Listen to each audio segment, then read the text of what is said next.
오늘 우리들에게 주시는 하나님의 말씀은 데살로니가전서 5장 12절에서 18절까지 말씀입니다.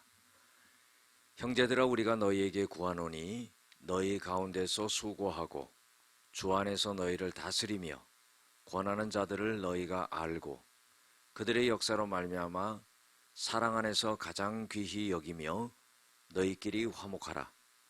또 형제들아, 너희를 권면하노니 게으른 자들을 권계하며 마음이 약한 자들을 격려하고 힘이 없는 자들을 붙들어 주며 모든 사람에게 오래 참으라.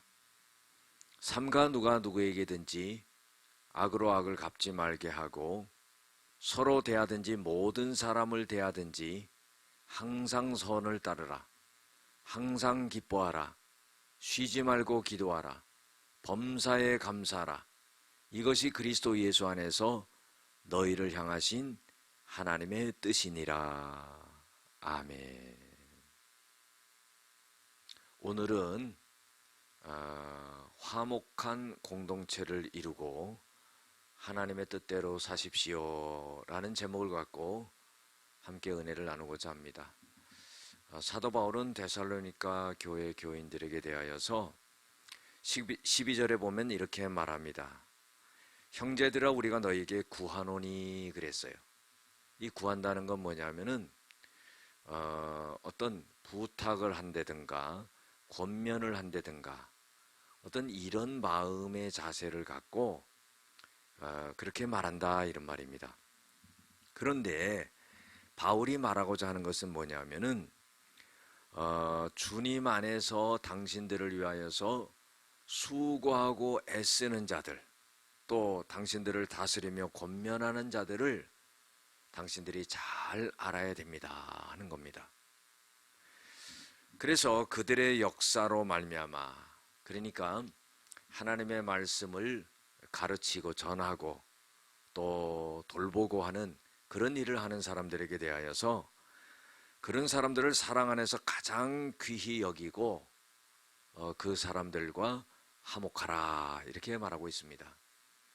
여러분들, 우리가 신앙생활 하면서요 참 교육자들과 친밀한 관계를 갖고 살아가는 것이 참 중요합니다. 성도님들과 교육자의 관계가 좋지 않으면요 영적으로 굉장히 피폐해지고 메말라지는 것을 볼 수가 있습니다. 그래서 성도님들을 위해서 교육자들은 마음과 정성과 기도와 모든 것을 쏟아 부어야 되고, 또 성도님들도 마찬가지로 교육자들을 위해서 기도하면서 참으로 많은 것을 배려하고 생각해주는 그런 마음이 있어야 된다고 봅니다. 14절부터 15절까지 보면은요 신앙의 공동체 생활을 하는 데 있어서 무엇보다도 이 지도자들이 성도님들에게 대하여서 여러 가지 마음을 잘 쓰고 또 마땅히 해야 될 일들을 잘 제시해야 된다는 겁니다. 14절에 보면 또 형제들아, 너희를 권면하노니 게으른 자들을 권계하며 마음이 약한 자들을 격려하고 힘이 없는 자들을 붙들어주고 모든 사람에 대해 오래 참으라 그랬어요. 자, 게으른 자는 권계하라는 거예요. 잘못함이 없도록 타일르고 주의를 시켜라 하는 겁니다. 마음이 약한 자들은 격려하라 그런 거예요. 용기를 주라 이 말이에요. 하나님 말씀을 통해서 용기를 주라. 힘이 없는 자들을 붙들어주고 그랬어요. 힘을 더해주고 용기를 주고 붙들어주고 하는 그런 게 필요하죠. 모든 사람에 대해서 오래 참으라 그랬어요. 인내하는 것을 의미합니다. 그리고 누구에게든지 악으로 악을 갚지 말게 하고 모든 사람을 대하든지 항상 선을 조치라 그랬어요. 우리가 신앙생활 하다 보면은요 악하게 구는 사람들이 있습니다. 그러면은 마음속에 악하게 대하고 싶은 게 사람의 마음이에요. 예. 나한테 이렇게 했기 때문에 나도 이렇게 해줘야 되겠다. 그런데 성경이 말하고 있는 것은 그게 아닙니다. 악을 악으로 갚지 말라는 거예요. 악을 선으로 갚으라 이 말이죠. 로마서 12장 21절에도 악에게 지지 말고 선으로 악을 이기라 그랬어요. 그래서 모든 사람을 대하든지 항상 선을 조치라 그랬습니다. 16절부터 18절까지 보면은요, 항상 기뻐하라, 쉬지 말고 기도하라, 범사에 감사하라, 이는 그리스도 예수 안에서 너희를 향하신 하나님의 뜻이니라 그랬어요. 항상 기뻐한다는 건 쉽지 않습니다. 어려운 일이 있고 난관이 있고 핍박이 있고 환난이 있고 질병이 있고, 그런데 기뻐할 수 없지요. 그런데 하나님은 기뻐하라 그런 거예요. 왜 기뻐하냐면은 하나님이 그 모든 것을 지나가게 해 주신다는 거예요. 해결해 주신다는 거예요. 믿음 가운데 역사한다는 겁니다. 그래서 기뻐하라 그랬어요. 빌립보서에 보면은 사도 바울이 감옥에 갇혀 있지만은요, 빌립보서 1장 18절에 보면은 복음이 이렇게 전파되든 저렇게 전파되든 간에 복음이 전파되는 것으로 인하여서 사도 바울은 나는 기뻐한다 이렇게 말했습니다.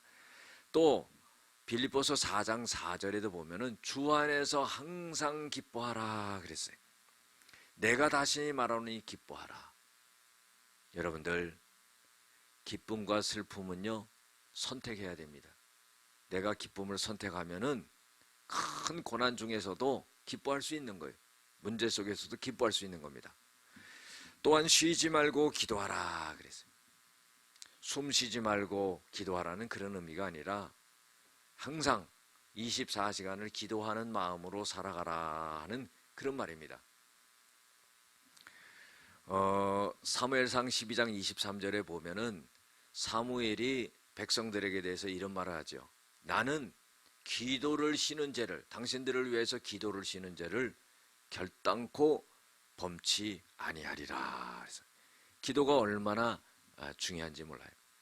에베소서 6장 18절에도 모든 기도와 간구로 항상 성령 안에서 기뻐하고 이로써 깨어 구하기를 항상 힘쓰며 성도들을 위해서 기도하라. 그래서 기도가 참 중요한 것을 볼 수가 있습니다.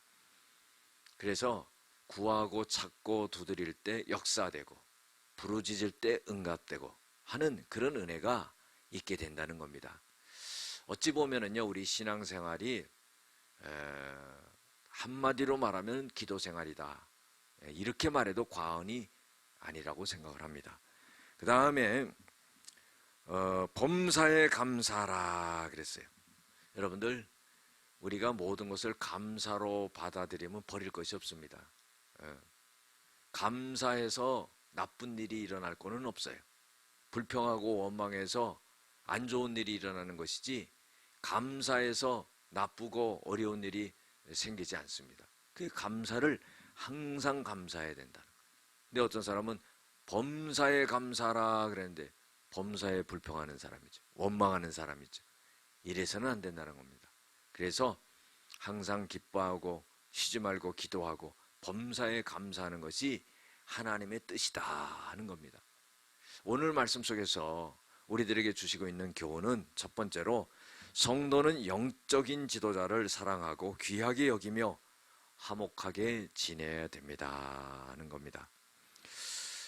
고린도후서 5장 18절에도요, 사도 바울은 이런 말을 합니다. 하나님이 그리스도로 말미암아 우리를 하나님과 화목하게 하셨으니 또 우리에게 화목해 하는 직책을 주셨다 그랬어요. 그래서 항상 화목해 되는 그런 공동체가 되어야 됩니다. 두 번째로는요, 온전한 신앙의 공동체를 위한 자신의 역할을 잘 감당해야 됩니다. 연약한 자가 있는지, 힘이 붙이는 자가 있는지, 고난 중에 있는 자가 있는지, 질병 중에 있는 자가 있는지, 영적으로 큰 침체에 빠진 자가 없는지 잘 서로가 살필 수 있는 그런 공동체가 되어야 된다는 겁니다. 마지막 세 번째로 하나님의 뜻은 항상 기뻐하고 쉬지 말고 기도하고 범사에 감사하는 것이라는 겁니다. 이것이 하나님의 뜻이라는 겁니다. 기도하시겠습니다. 사랑과 은혜가 많으신 아버지 하나님, 우리 믿음의 생활을 경주할 때 화목한 공동체를 이루게 하시고 하나님의 뜻대로 살아갈 수 있는 저희들이 되어지게 하여 주시옵소서. 예수님의 이름으로 기도드렸습니다. 아멘.